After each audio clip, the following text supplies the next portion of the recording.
manera de calcular el campo, por ejemplo, eso estaba muy justo, me imagino. El campo magnético, sí, hay una fórmula para calcular el campo magnético.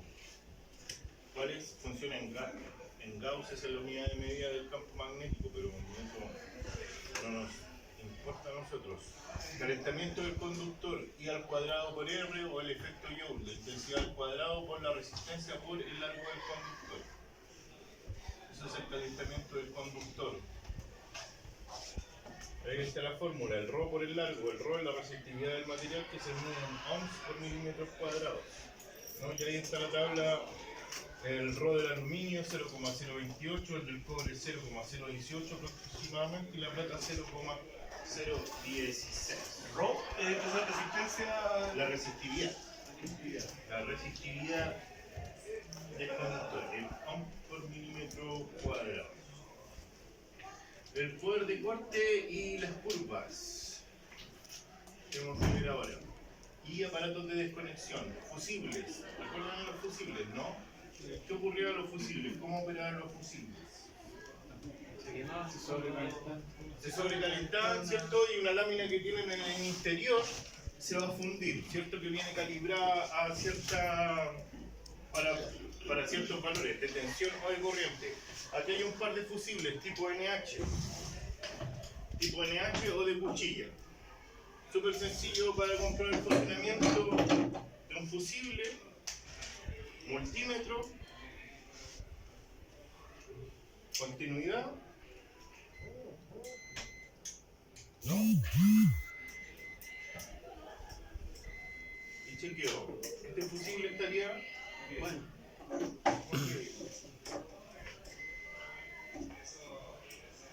Y este ya está quemado, ¿no? Fusibles NH, fusibles de tipo DC, G, PV para aplicaciones fotovoltaicas. Generalmente vienen, según la aplicación, tienen una nomenclatura G, GM, GG, GMV para aplicaciones fotovoltaicas. Por ejemplo, este GL, GC, que es para aplicaciones comunes y corrientes. Fusibles. Fusible y el portafusible. ¿Cómo se extraen estos fusibles? Con esta maneta. Esta maneta está hecha de un material especial, un material dieléctrico, y tiene varias medidas. Lo pueden ver ahí.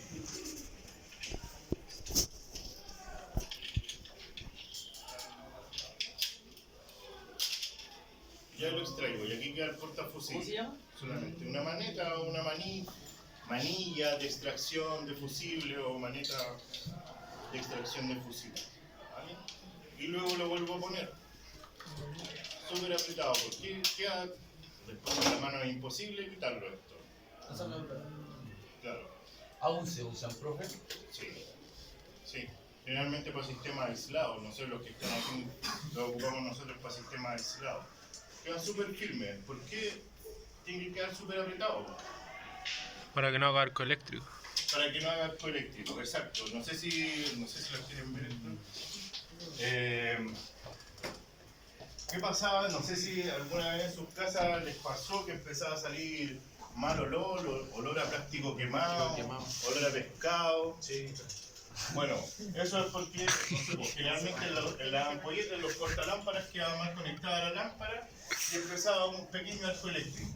Pero ese arco eléctrico, a medida que mientras más tiempo estaba encendida, ¿cierto? Esa chispita iba generando temperatura y iba fundiendo ese soquete, o portalámpara, ¿no? O la base recta. Como se iba calentando, se iba fundiendo el plástico. Bueno, el plástico ese tenía mezcla de harina de pescado, por eso salía ese olor. Y en los enchufes también ocurre lo mismo. Una mala conexión es súper peligroso. Por eso siempre una buena conexión, los bornes de conexión también tienen que estar súper apretados. Igual que los terminales de estos, ¿no? Protector termomagnético bipolar.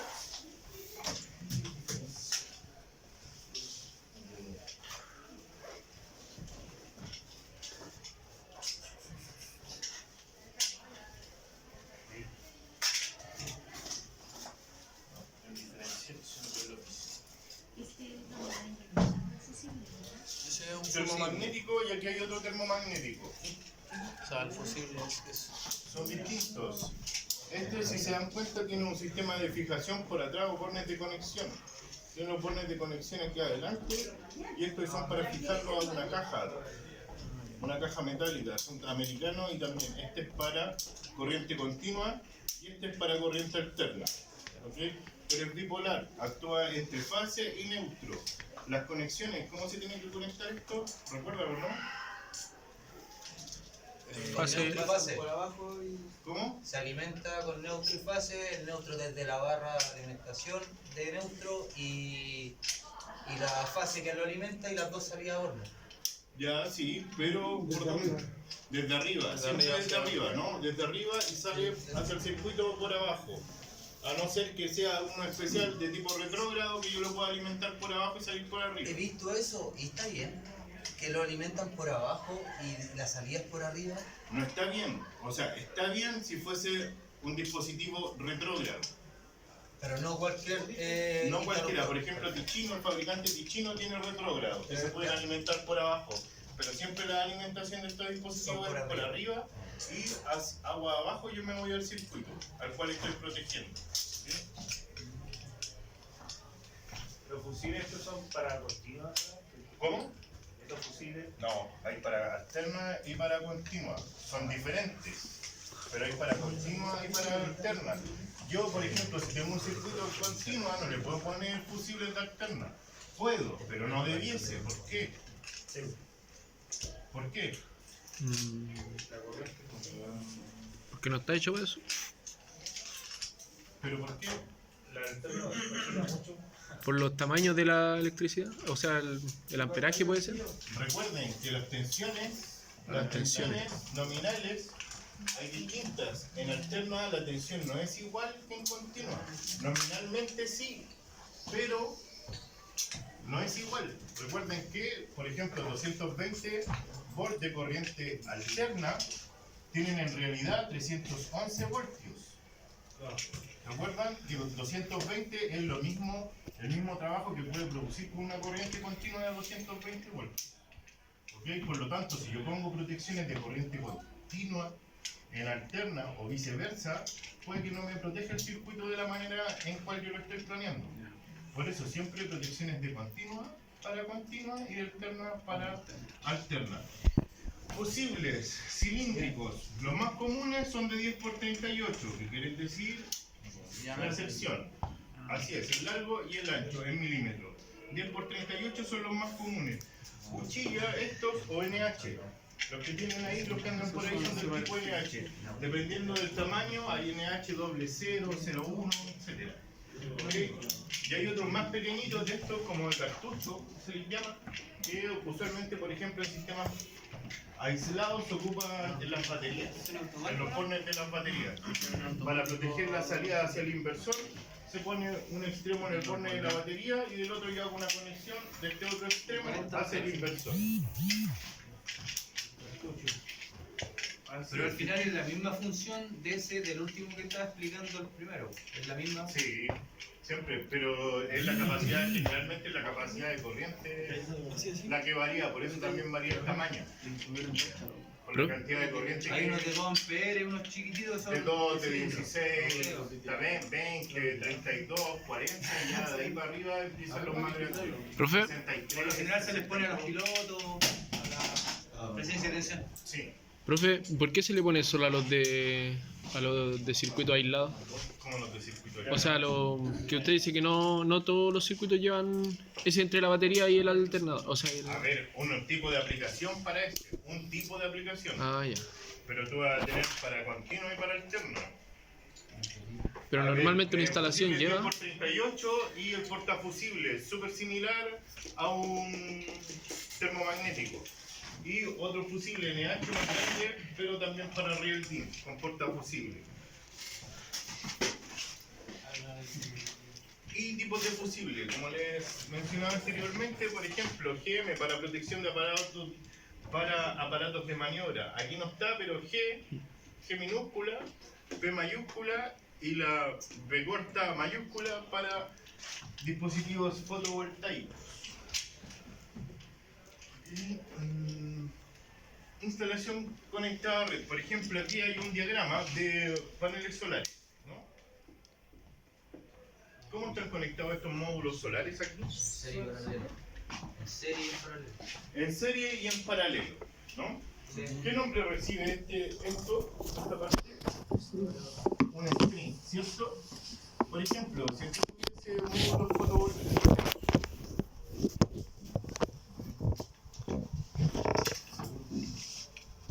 si este módulo fuera de 50 voltios y 10 amperes, ¿cuál va a ser el valor que la corriente total y la tensión total que yo voy a tener aquí al final?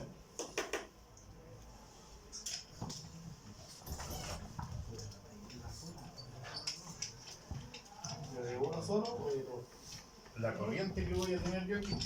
Aquí yo voy a tener un valor, ¿cierto? Aquí los tengo todos conectados. ¿No? Tengo conexión en serie, ¿cierto? Uno atrás de otro. Positivo, negativo, positivo, negativo, positivo, negativo. ¿No? Ahí yo tengo una serie, tengo 3 series, y aquí si te das cuenta yo tengo todos los positivos en este sector y todos los negativos en este otro sector. Por lo tanto salgo con un positivo y con un negativo. Ahora la pregunta es ¿cuál va a ser la tensión total y la corriente total que yo voy a tener en esta salida? 450. Me salí. ¿Cuánto? 150 por cada en serio. ¿Qué pasa con la tensión en el circuito serie? Se suma. Se suma, ¿no? Por lo tanto, en este string yo voy a tener 150 voltios y la corriente ¿cuánto va a ser? 10 amperes. La corriente se mantiene, ¿no? Por lo tanto voy a tener 150 150 y 10. 150 y 10. 450. en cada uno, En ¿cierto? cada uno. Pero En serie. los tengo conectados en paralelo. ¿Qué pasa con la tensión en paralelo? Se mantiene. Se mantiene. Se mantiene, por lo tanto, ¿cuál va a ser el voltaje total a la salida? 450. 150. 150. Aquí tengo 150. 150, Va a ser igual en paralelo. 150, pero están en paralelo. Sí. ¿Y qué pasa con la corriente? 30. 3 paralelos, por lo tanto tengo 150 voltios y 30 amperes. Porque en paralelo se suma el ¿Ok? Por lo tanto aquí tengo protecciones. Este es un fusible, un símbolo de un fusible. Fusible puede ser así, o los extremos, o recto, o también incluso puede llegar la línea y hacer como una onda sinusoidal y seguir. Todos son los símbolos que pueden encontrar para fusible. Pero si se dan cuenta, yo aquí estoy protegiendo cada string. Protejo un positivo y un negativo. Por lo tanto, mis protecciones, el cálculo que yo tengo que hacerlo, por ejemplo, para la corriente, va a ser con esos 10 amperes, ¿cierto? Para el positivo y para el negativo. Pero la salida, el cálculo que yo lo tengo que hacer, porque aquí tengo otro fusible, va a ser por 30 amperes. ¿Se entiende o no? Sí. ¿Sí? Así es. Y aquí este símbolo es de un seccionador, ¿cierto? Yo abro positivo y negativo. ¿Qué es un seccionador? Si no lo hemos nombrado. Seccionador. Pasa de un circuito a otro. Pero va hacia el inversor. Como un interruptor, ¿no? El seccionador es como un Ah, no, va interruptor, a cambiar. pero opera en corriente continua. ¿Qué pasa con la corriente continua si yo voy a abrir un circuito? Se va a ir. Un arco eléctrico. ¿Y qué Ah. diferencia tiene el arco eléctrico en corriente continua con corriente alterna? No se acaba. No se acaba, ¿cierto? Continua, claro. Yo, en corriente alterna, tengo 0 voltios, ¿cierto? 3 veces en un ciclo. Por lo tanto, y tengo menor tensión, esta tensión va de menor a mayor, ¿cierto? Menor, mayor y menor. Por lo tanto, en algún momento, ese arco eléctrico solo se va a tender a disipar. Solo. Pero en corriente continua, Es siempre una. va a ser imposible disipar un arco eléctrico. Imposible. Por eso se ocupan seccionadores. ¿Qué es lo que hace el seccionador? Me va a cortar el paso de la corriente yo no lo voy a ver, pero dentro de ese dispositivo se producen cortes en mínimo 2 veces. Se va a cortar 2 veces la corriente. Pero por mayor seguridad se corta en 3. Cada línea, cada positivo y cada negativo se va a cortar 3 veces. Eso es lo que hace un seccionador. ¿Ok? Para evitar el arco eléctrico se ocupan seccionadores. Siempre, siempre, siempre tienen que desenergizar los circuitos sin carga. Sin carga, tienen que apagar todo antes de desenergizar un circuito. ¿Ok? Igual que los ¿Ah? Y si por error no se ¿Qué pasará? ¿Qué pasa si yo tengo un artefacto conectado en un circuito? ¿Qué pasa normalmente?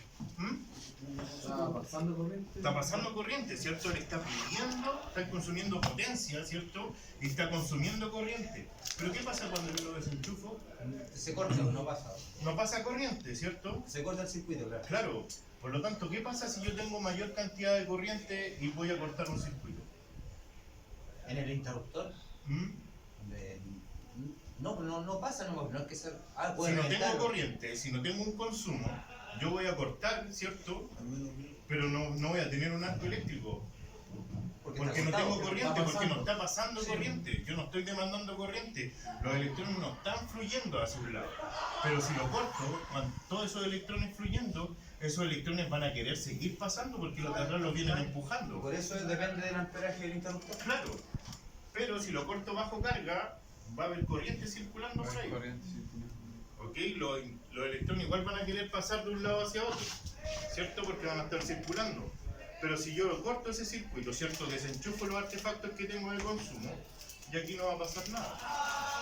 ¿Ok? Siempre. Y los arcos eléctricos, mientras mayor sea la cantidad de electricidad, de corriente que esté pasando, mayor va a ser el arco eléctrico. Profe, ¿y si se genera un arco eléctrico, cómo se llama? Con protecciones nomás, pues. Lo único. O sea, En sí. corriente alterna se te puede despejar solo, pero en corriente continua no. Y es por eso, por ejemplo, que se queman las instalaciones fotovoltaicas. Se quedan mal conectados los MC4. ¿Se acuerdan que explicábamos que los MC4 eran sellados como esto, ¿cierto? Y tenían un clip. Yo para soltar esos conectores MC4 tenía que soltar esos clips de seguridad y poder abrirlo. Y por eso tienen esos clips. Para tener una, ¿cómo se llama? Asegurarlo para que no. Para que no Con quede ese fuerza. conductor suelto, ¿cierto? Y no se produzca un arco eléctrico. También y siempre, si van a conectar esos conectores MC4, que haya una forma de hacerlo, siempre asegúrense, tiren el conductor. Porque en muchas instalaciones, yo a veces he ido a ver instalaciones y le da un pequeño toque y se sale, quedas con el cable en la mano. Pero con ese conector no es fácil que se salga. Se queda mal crimpado siempre. Ah, si no quedó apretado, no encajó, claro. A ver, el MC4 es más o menos así, pero dentro tiene un terminal. Hay uno macho y uno hembra, Dos cositas. que es metálico, ¿cierto? Y eso yo tengo que pelar el conductor, ponerlo y crimparlo, apretarlo con una herramienta. Igual se puede hacer con un alicate, pero es mejor una crimpadora. Sí, lo Si saco. no queda bien sujeto, ese cable en cualquier tirón, ¿cierto? Va a quedar suelto y si tengo corriente continua va a ser un peligro. Profe, ¿y a todas las instalaciones fotovoltaicas hay que ponerle seccionador? Independiente de No. la capacidad. No. No, y hay instalaciones pequeñas no es necesario, incluso no puedes poner ni fusibles si no quieres. Termomagnéticos, bueno, los termomagnéticos, como su nombre lo dice, tenemos dos acciones, térmica y magnética. La acción térmica, ¿para qué era? Y eso es para Sobrecarga. sobrecarga. Para sobrecarga. La acción térmica. Tengo una lámina bimetal en su interior que a medida que se va calentando se va a doblar. Por lo tanto, así es como desconecta el circuito. ¿Cierto? Se va a abrir igual que un interruptor, pero funciona con calor. ¿Ok? Mientras mayor es la cantidad de corriente que circula por él, mayor es la temperatura y por lo tanto se va a ir doblando lentamente hasta que en un momento va a desconectar el circuito.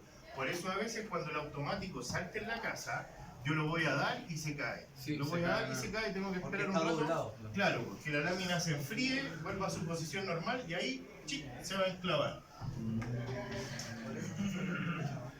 dentro de las partes, aquí está la lámina bimetal, conectada también en serie. Aquí hay un solenoide, una bobina. Y aquí esta bobina también está asociada a otro contacto eléctrico. Y aquí hay un vástago. Aquí hay un vástago aquí, ¿cierto? Y ese vástago es como un interruptor magnético. ¿Ok? ¿Qué pasa con un conductor cuando circula corriente por él? ¿Qué se produce? Se produce un campo magnético. Y ese campo magnético es directamente proporcional a qué cosa? La electricidad. A la corriente que circula por él. Por lo tanto, si yo tengo, por ejemplo, 220 voltios, voy a tener un campo magnético así, ¿cierto? Leve, que va a estar asociado a un borne o a un contacto. Por ejemplo, aquí abajo. Creo que aquí está el borne de conexión, ¿cierto? Pero si tengo un cortocircuito, ¿qué pasa con la corriente? Se eleva. Por lo tanto, este campo magnético va a ser mucho mayor. Tantas veces mayor que esto va a funcionar igual que un electroimán. Y este vástago va a ser atraído hacia él, ¿cierto? Y así se va a desconectar casi automáticamente, de manera súper rápida. Entonces tenemos que esta protección para cortocircuitos es súper rápida y para sobrecargas es Súper lento. lenta. A medida que se va calentando esa lámina, se va flexionando. Con la misma falla hicieron la solución. Así es. ¿Ok? Los disyuntores que yo voy a encontrar, bueno, y aquí aparece lo que estábamos viendo la otra vez en el cuadro de carga, ¿cierto? Para calcularlo yo le tengo que poner un factor de seguridad o una holgura, como quieran, de un 25%. Eso también, cuando yo voy a calcular protecciones, por ejemplo, fusibles para los paneles solares, se calcula también por la corriente de cortocircuito, por las conexiones en paralelo que yo tenga, por el 1.25%, y eso aparece en la norma técnica de instalaciones. Los disyuntores que yo voy a encontrar en el mercado, eso también ya se los di: 6, 10, 15, 16, 20, 25, 32 y 40 amperes para instalaciones domiciliarias. ¿Okay?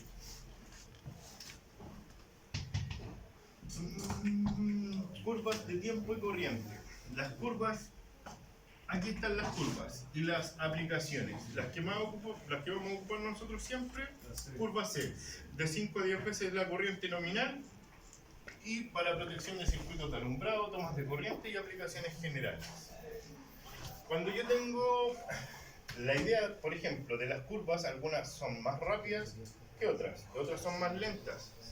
Curva B, de 3 a 5 veces la corriente nominal y protección de generadores, personas, cables de gran longitud y no hay puntas de corriente. ¿Dónde encuentro yo curva B? Generalmente en la caja de empalme, donde está el medidor, ¿cierto? Donde está el medidor, ves que ahí hay un automático, ¿cierto? Sí. Ese generalmente es de curva B. La idea es que se corte la instalación interior, pero no afuera. A veces está más calculado y también se me corta el automático de afuera. ¿Okay? Curva Z para dispositivos electrónicos de 2,4 a 3,6 veces la corriente nominal.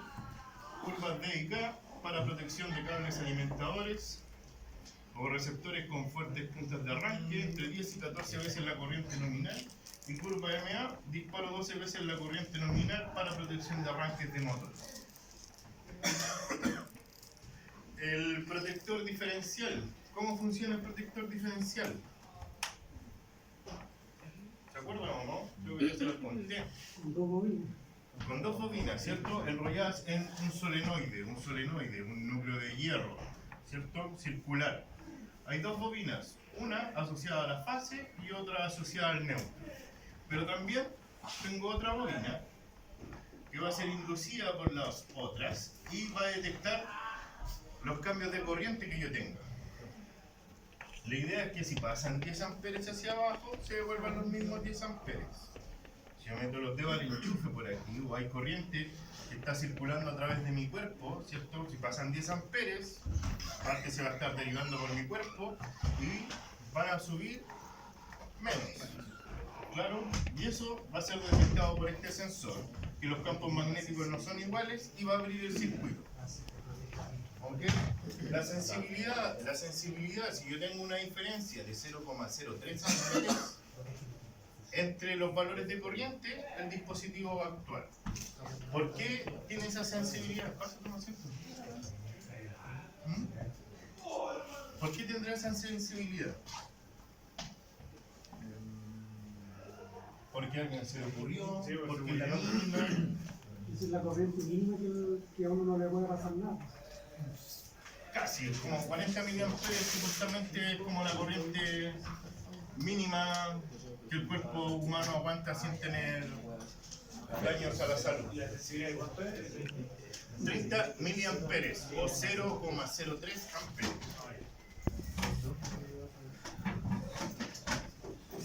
Y aquí se le he explicado el porqué.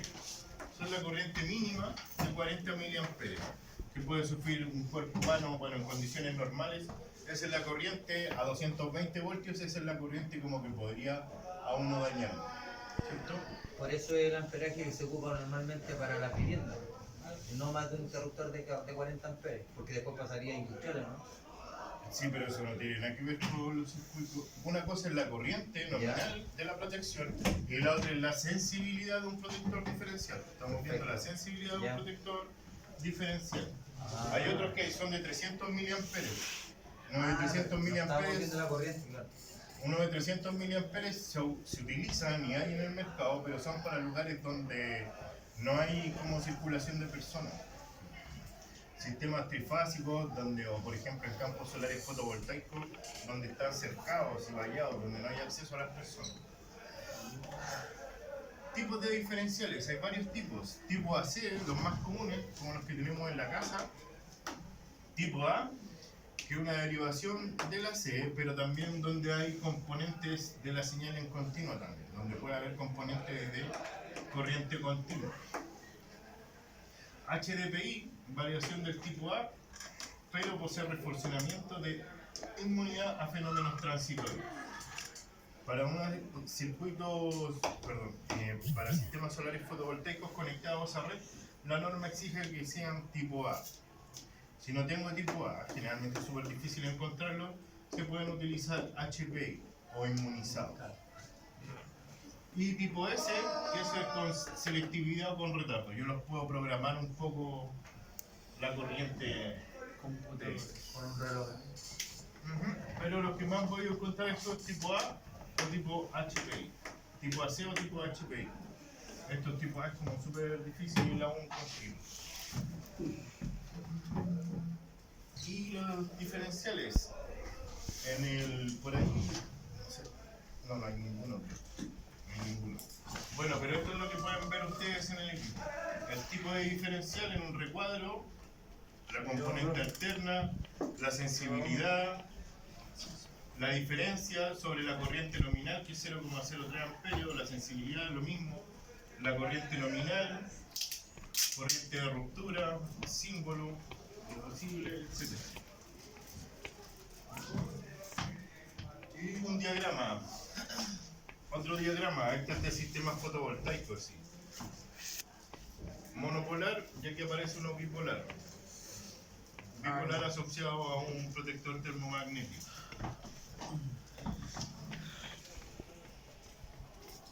Sistemas de puesta a tierra. Ya tienen claro que hay dos tipos de puesta a tierra, ¿cierto? Está la tierra de servicio y la tierra de protección. ¿Cuál es la tierra de servicio?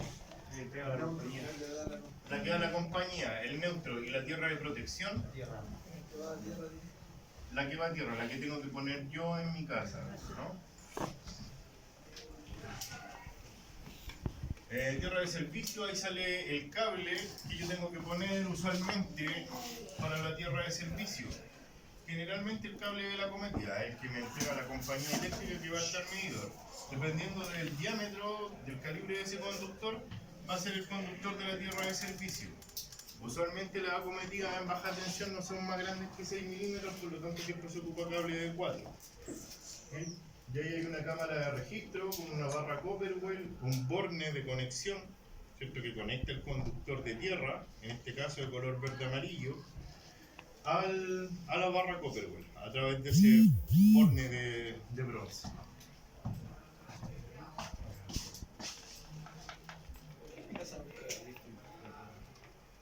Porque generalmente generalmente nunca, antiguamente nunca se ponían, son exigibles como del 2003, como en proyectos eléctricos, o sea, anteriormente, en el 90 igual, pero generalmente casi nadie lo ponía. Igual antes eran más caras las barras Copper, porque eran de cobre macizo, ahora son de hierro con un baño de cobre. La tierra de protección es una defensa contra los contactos indirectos y el objetivo de la puesta a tierra es asegurar que todo artefacto o consumo eléctrico al entrar en falla de aislación en sus carcasas o partes metálicas no alcancen una tensión respecto a tierra mayor que los niveles de tensión de seguridad. Es decir, la carcasa energizada, producto de una falla de aislación, no debe superar los niveles de voltaje de seguridad, que son 65 voltios en ambientes secos y 24 voltios en ambientes húmedos. ¿Ok? Y ahí están las fallas de aislación. ¿Ok? Si la carcasa estuviese energizada, la electricidad va a circular a través de mi cuerpo. Pero si yo tengo una correcta puesta a tierra, aunque la carcasa esté energizada, como tengo menor resistencia por el conductor de tierra, esa energía se va a derivar a tierra.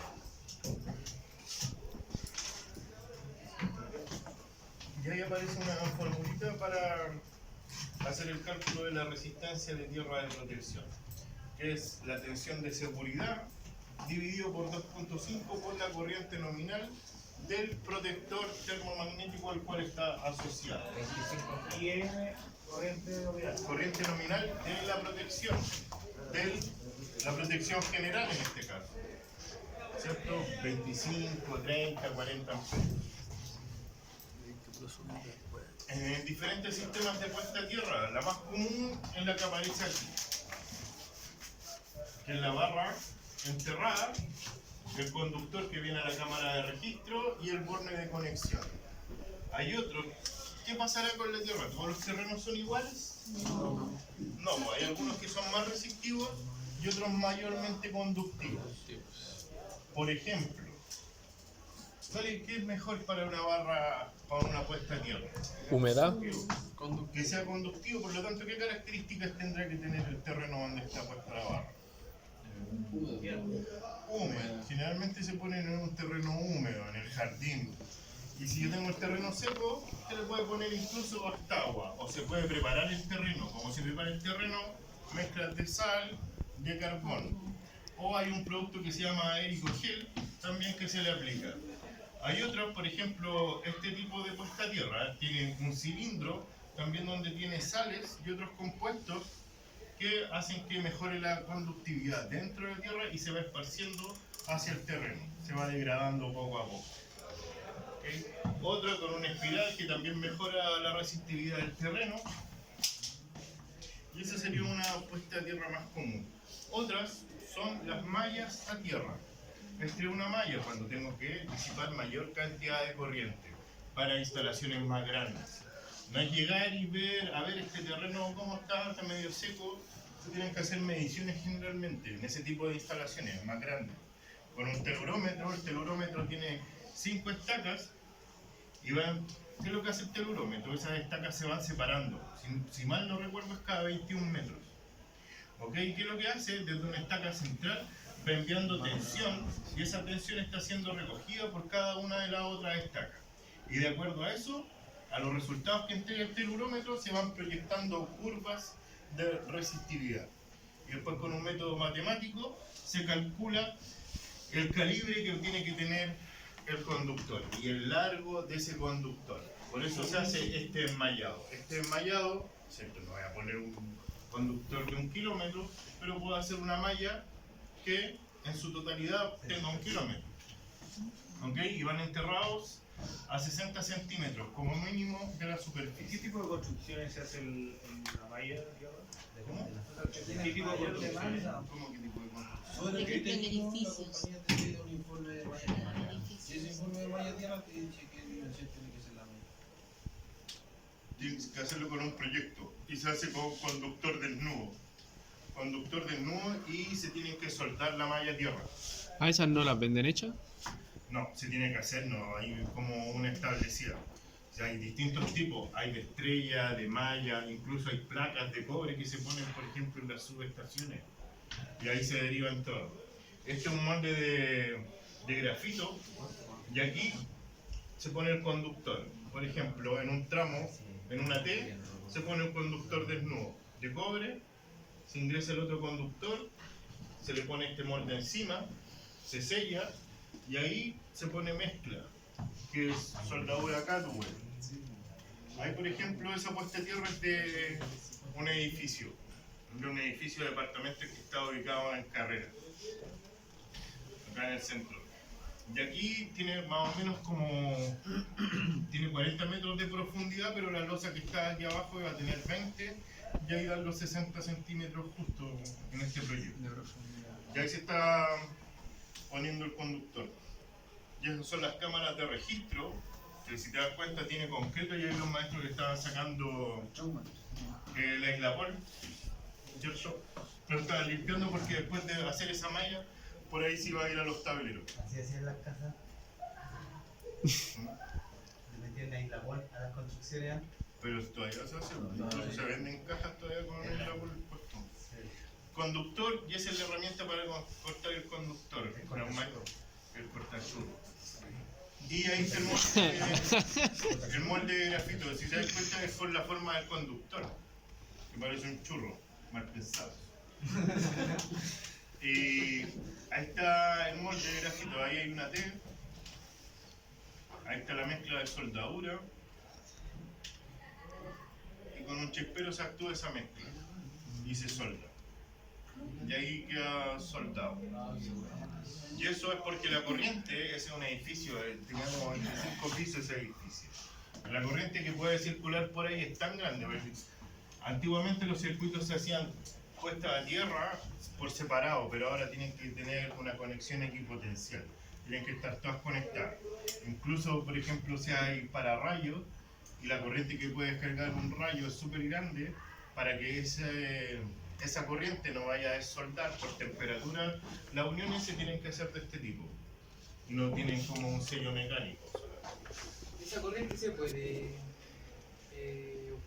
Utilizar, atrapar. atrapar. La corriente del rayo te va a tener que ocupar Es muchas baterías. mucha corriente. demasiado. El problema también de la electricidad, como decía, el problema es acumular la corriente para el uso posterior. Eso, aquí hay una puesta de tierra también de unos paneles solares del tablero a la cámara de registro. Frankenstein. Un Frankie, un Eso es el Ryan, siguiente equipo, viaje Sole. al futuro. Profe, flash. consulta, en una de las fotos de las barras hay una barra química. No, en el diagrama, macro. Esa, la primera, Eso, es una barra química. sí. ¿Y qué opina de las barras químicas? Cuando no hay otra solución, ¿qué diablo? Pero ese tiene el Ahí no cálculo de que tenés que estar Entonces no preocupado sé. del químico Como a lo largo del tiempo. Porque en algún momento el químico va a dejar de Sí. cumplir su función. Pero la idea de la barra de tierra es que, bueno, haya mantención, como en todos los sistemas eléctricos. Se vaya con el valor óhmico, si no te da el valor óhmico, la idea es arreglarla o darla. Desenterrarla. Hay maestros que, no sé, pues todos los meses le pegan una baldía de agua a la tierra, ahí está. Tableros eléctricos, esto se lo dejo a ustedes para que lo lean en casa. Tableros generales, tableros auxiliares, son definiciones que aparecen en la norma. Y los peligros de la corriente eléctrica.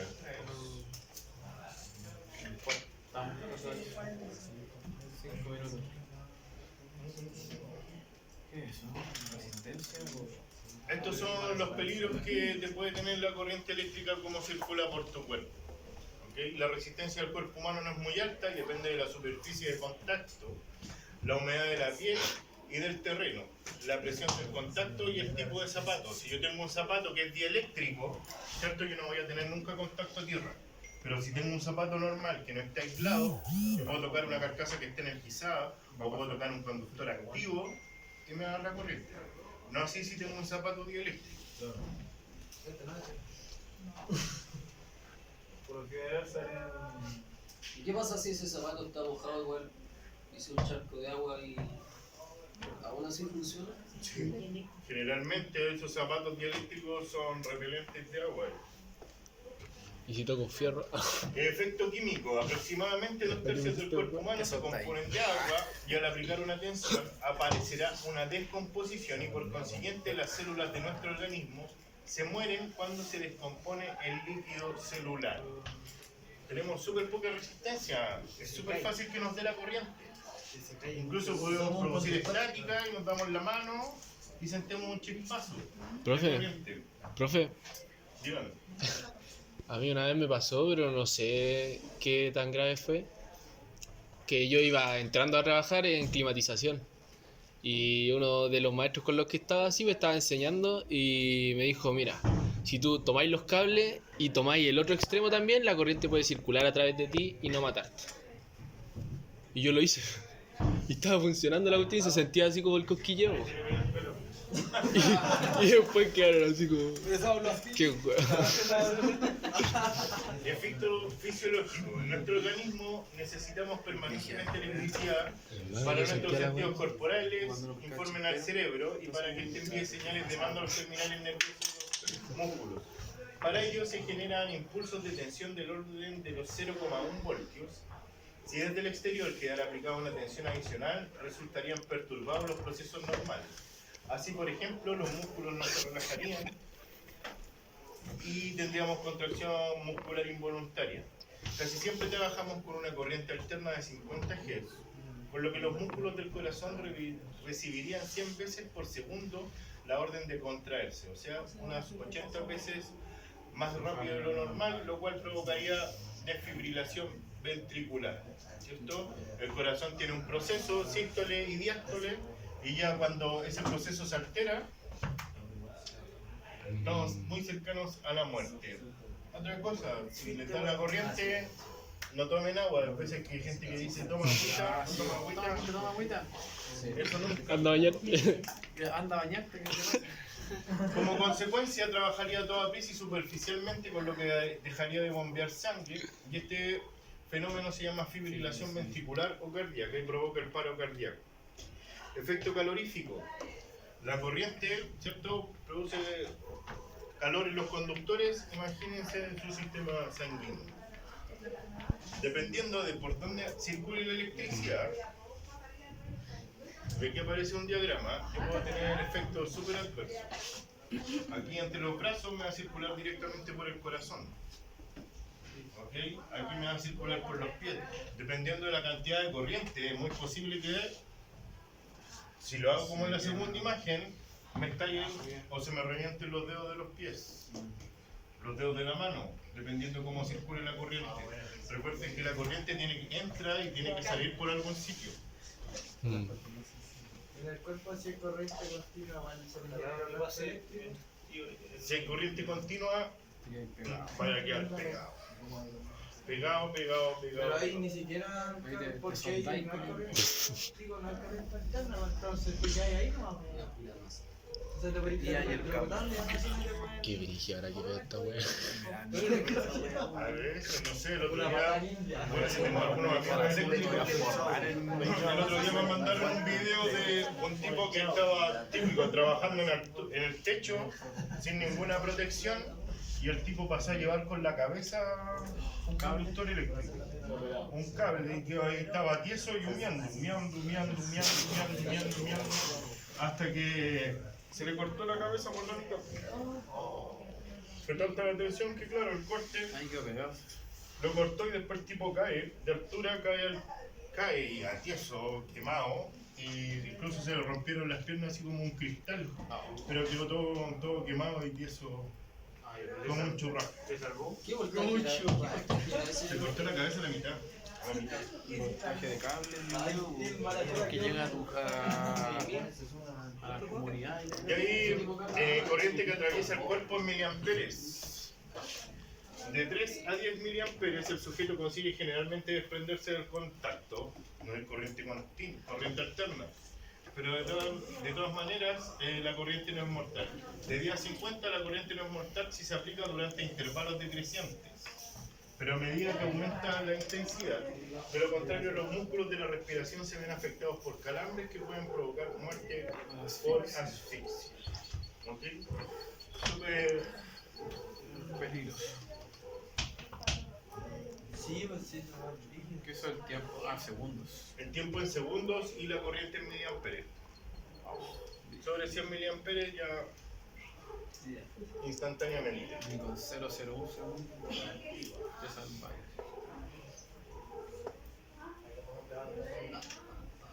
Y las normas, Creo que esto me da terapia y. lo vimos el semestre pasado. Todo esto. Existirá la ¿Son las electroterapia. mismas normas que hemos pasado lo que va a Sí, es exactamente lo mismo. Bueno, chiquillos, dudas, preguntas con respecto al trabajo que tienen que hacer. Eso es para la semana siguiente del Subsiguiente. El próximo jueves. El próximo jueves. No, el próximo jueves. La mancha 26, de- la si no me manchita equivoco. vino ahí. ¿Dudas, preguntas? No, nadie ha hecho Profe, nada. ¿no hay alguna posibilidad de Si cosa, le dirá un correo, profe. ¿Alguna instalación fotovoltaica? para ver los botones, ¿Para ver las qué? conexiones, todo lo que lleva ahí? No sé, estoy viendo con una alumna de la mañana que tiene algunos contactos y se podría visitar una planta que está en Lampa, pero no tengo nada confirmado. Pero la idea Sería bacán. es